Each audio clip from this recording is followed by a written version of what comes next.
Hello everybody, welcome to our channel. Today we are here to bring you to get a better understanding about strata living. So let's get started. First of all, we'll introduce you the three titles, which are the master title, strata title, and individual title. Master title refers to the bigger piece of land which is made up from building lots or parcels to form the required piece of land for the development. Before the existence of strata title, the developer will be the rightful landowner for the master title. Individual titles normally refer to landed properties such as terrace, bungalow, and semi-D houses. These titles enable the specific person holding it to have full ownership to the specific piece of land as well as to whatever structure sitting on that piece of land. The process taken for the issuance of individual titles is normally much faster compared to the strata title. Meanwhile, strata title refers to multi-story buildings such as apartments, condos, and flats or entities which share common facilities such as gated landed properties. Let me give you an example. ABC Development Sendirian Berhad has acquired various land with individual title on it and planning on building a luxurious apartment on that land. ABC Development Sendirian Berhad has paid a total sum of 5 million ringgit on buying over the land. Currently, the owner of the land is rightfully owned by ABC Development Sendirian Berhad under master title. After the completion of the development and selling of the individual house units of the apartments, ABC Development Sendirian Berhad needs to transfer the land title, which is the master title, to the owners that have bought the individual units of apartment, and the title is called strata title. So why is strata title important? If the developer goes bankrupt, the unit buyer will face big issue to obtain the strata title. It will definitely become a nightmare to the owner. These issues include it becomes more costly, take a very long time, and the property is difficult to resell to other people because the bank is not going to finance the new potential buyer without the strata title. So, before we purchase a property, we must check whether the current owner already obtained the strata title or not. When we talk about stratified properties, it will always be related to Joint Management Body JMB or Management Corporation MC. So who are they and what is their job? Let me explain this with an example. Within a year after the delivery of vacant possession VP for ABC Condo, the developer will call for an AGM to form a JMB. The JMB will consist of representatives from developer and 3 to 13 unit owners, which are by volunteer or chosen by vote by the attendees. Once 25% of owners in ABC Condo have converted their title to strata title, the JMB will be dissolved and converted to MC through an Extraordinary General Meeting (EGM). In short, the difference between the JMB and the MC is JMB exists as a reference body before the issuance of the title, while the MC comes into picture once the title is issued. The role of JMB or MC is to properly maintain and manage the building including common properties and provisional block and keep it in a good state by imposing necessary house rules. Next, are you familiar with AGM and EGM? Do you know what are the differences? Who can call for a general meeting? According to the Act, there is a need of holding an annual general meeting AGM annually. The purpose of having an AGM is to have a proper platform for residents to voice down, discuss and resolve the current issues such as the cleanliness of building, parking issues or suspected unlawful act of JMB. A general meeting of the JMB other than an AGM is known as an EGM. The JMB or MC shall convene an EGM in one of the three circumstances as follows. Firstly, upon more than 25% of the owner have obtained strata title. Secondly, upon receiving a direction in writing from the Commissioner of Buildings, COB, for the transactions of such business as the COB may direct. And thirdly, on such other occasion as the JMB or MC thinks fit. The requisition in writing by the parcel owners to convene an EGM shall state the objects or motions of the EGM and shall be signed by the requisitionist and deposited at the registered office of the JMB. Every month, the maintenance fees and sinking fund are collected from the residents based on the rate per share unit. Do you know what are you paying for? What is share unit?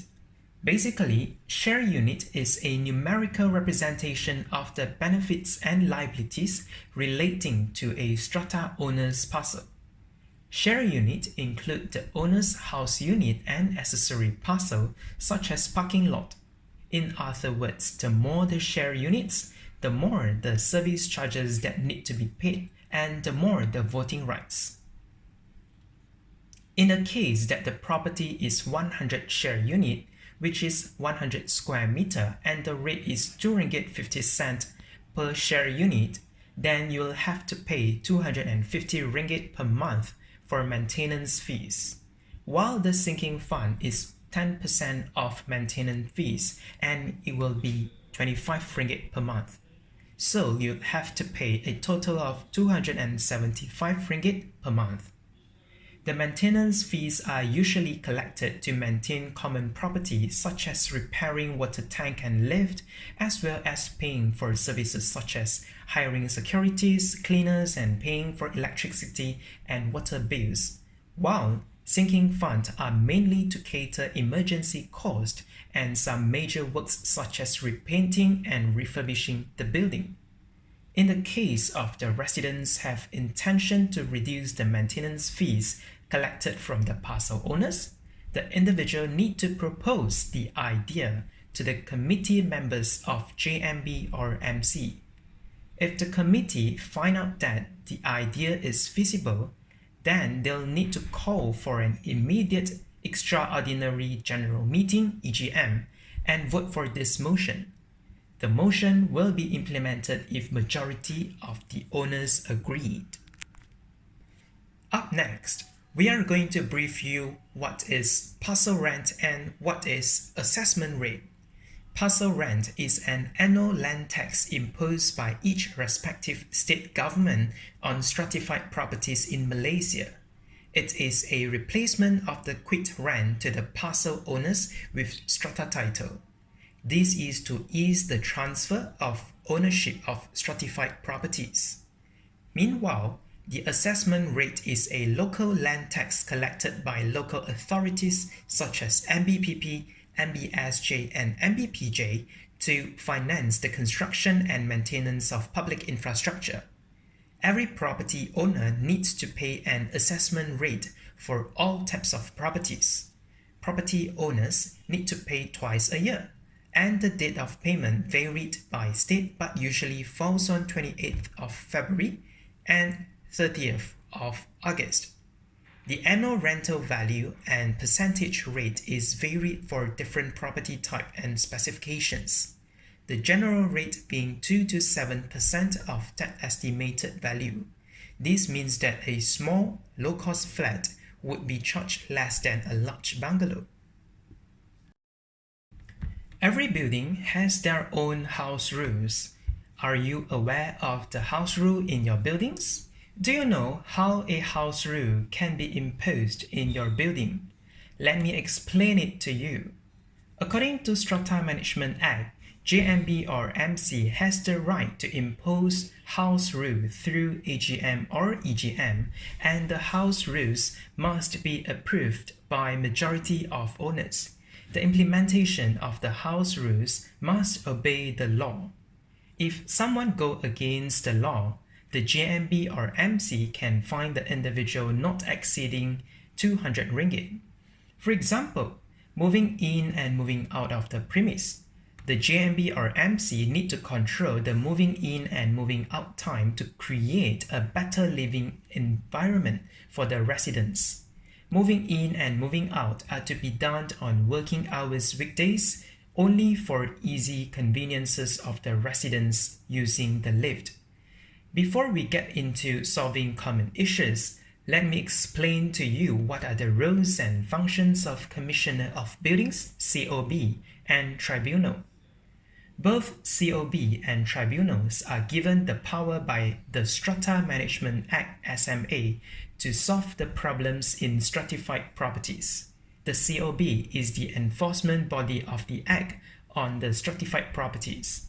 COB has the power to investigate any strata building on any complaints lodged to them.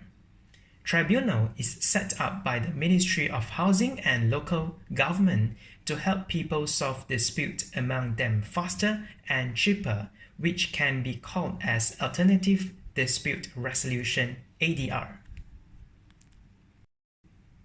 Now, let us discuss about some common issues that possibly occurs in building and advise you some solutions. What to do and how you can do if you have faced such issues. Firstly, building maintenance is the most common issue that might happen every day, such as lift is not functioning and the cleanliness of common area.